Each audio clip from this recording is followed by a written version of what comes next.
ಆತ್ಮೀಯ ಸ್ಪರ್ಧಾರ್ಥಿಗಳೇ, ಇಂದಿನ ಆಧುನಿಕ ಯುಗದಲ್ಲಿ ಅದರಲ್ಲೂ ಕೂಡ ಸ್ಪರ್ಧಾತ್ಮಕ ಯುಗದಲ್ಲಿ ಒಂದು ಸರ್ಕಾರಿ ನೌಕರಿ ಹಿಡಿದಿದೆಯಲ್ಲ, ಅದು ಅಷ್ಟಕ್ಕೊಂದು ಸುಲಭವಾದಂಥ ಕೆಲಸ ಅಲ್ಲ.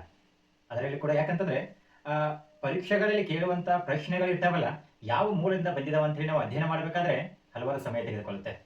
ಆ ಬಲ್ಲ ಮೂಲಗಳಿಂದ ಬಂದಂತಹ ಎಲ್ಲ ಪ್ರಶ್ನೆಗಳನ್ನ ನಾವು ಯಾವ ರೀತಿಯಾಗಿ ಓದಬೇಕು, ಯಾವ ರೀತಿಯಾಗಿ ಬಿಡಿಸಬೇಕು ಎಂಬುದು ಕೂಡ ನಮ್ಮಲ್ಲಿ ಗೊಂದಲಕ್ಕೆ ನಾವು ಇಡಾಕ್ತೀವಿ. ಆದರೆ ಅದಕ್ಕಿಂತ ಎಲ್ಲಕ್ಕಿಂತ ಮುಖ್ಯವಾಗಿ ನಾವು ಏನು ಮಾಡಬೇಕು ಅಂದ್ರೆ ಆಯಾ ಪರೀಕ್ಷೆಗೆ ಸಂಬಂಧಪಟ್ಟಂತ ಸಿಲಾಬಸ್ ಇರ್ತೈತಿ. ಆ ಸಿಲಾಬಸ್ ನಾವು ಏನು ಮಾಡ್ಕೊಂಡ್ರೆ ಅಚ್ಚುಕಟ್ಟಾಗಿ ಓದಬೇಕು.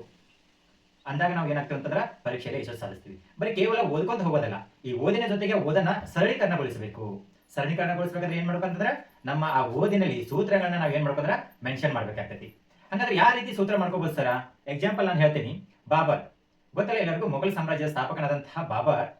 ಈ ಬಾಬರ್ ಮಾಡಿದಂತಹ ಯುದ್ಧಗಳು ಯಾವ ರೀತಿಯಾಗಿ ನಾವು ನೆನಪಿಟ್ಕೋಬೇಕು? ಕೇಳ್ತಾರೆ ಕ್ವಶನ್. ಏನು ಯಾವುದು ಎಸ್ ಡಿ ಆಗಿರ್ಬೋದು, FD ಆಗಿರ್ಬೋದು, TET ಆಗಿರ್ಬೋದು, ಇಂತಹ ಪರೀಕ್ಷೆಯಲ್ಲಿ ಕೇಳ್ತಾರೆ.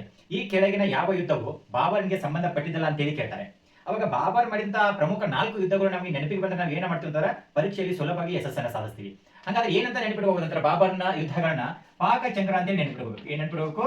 ಪಾಕ ಚಂದ್ರ ಅಂತ ಹೇಳಿ ನೆನಪಿಟ್ಕೋಬೇಕು.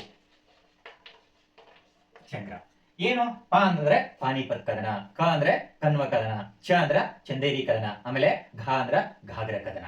ಈ ರೀತಿ ನಾವು ಬಾಬರ್ ಮಾಡಿದ 4 ಪ್ರಮುಖ ಯುದ್ಧವನ್ನ ನೆನಪಿಟ್ಕೊಂಡ್ರೆ ಏನಾಗ್ತದೆ ಅಂದ್ರೆ ಅವು ಕಾಲಾನುಕ್ರಮಕ್ಕೆ ಕೇಳಿದ್ರು ಕೂಡ ನಾವು ಜೋಡಿಸಿ ಬರೆಯಬಹುದು, ಅಥವಾ ಯಾವುದು ಅಲ್ಲ ಅಂತ ಹೇಳಿ ಕೂಡಿದ್ರೆ ನಾವು ಅದಕ್ಕೆ ಉತ್ತರವನ್ನ ಕಂಡುಹಿಡಿಯಬಹುದು.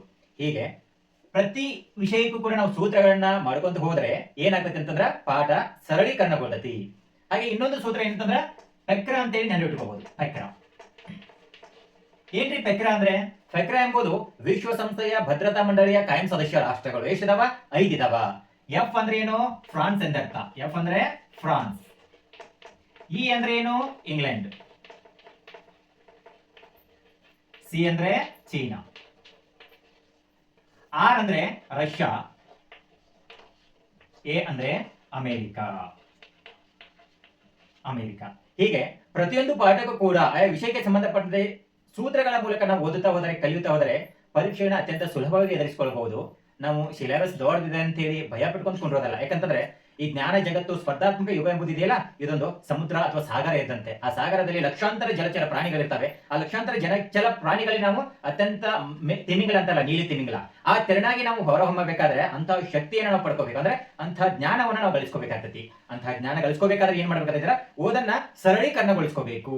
ಬಲ್ಲ ಮೂಲಗಳಿಂದ, ಬೇರೆ ಬೇರೆ ಮೂಲಗಳಿಂದ ಏನ್ ಮಾಡ್ಕೋದ್ರ ವಿಷಯವನ್ನ ಗ್ರಹಿಕೆ ಮಾಡ್ಕೋಬೇಕು. ಅದನ್ನ ಏನ್ ಮಾಡ್ಬೇಕಂದ್ರೆ ನಮ್ಮೊಳಗೆ ವಿಮರ್ಶೆ ಮಾಡ್ಕೋಬೇಕು. ನಮ್ಮೊಳಗೆ ಪ್ರಶ್ನೆಗಳ ಮೂಲಕ ಆ ಪಾಠವನ್ನ ನಾವು ಏನ್ ಮಾಡ್ಬೇಕಂದ್ರೆ ಓದುತ್ತಾ ಹೋಗ್ಬೇಕು. ಹೀಗೆ ಈ ಸರಳ ಸೂತ್ರಗಳ ಮೂಲಕ ಪಾಠಗಳನ್ನು ಓದುವ ಕ್ರಮವು ಹೀಗೆ ಮುಂದುವರಿಯುತ್ತದೆ.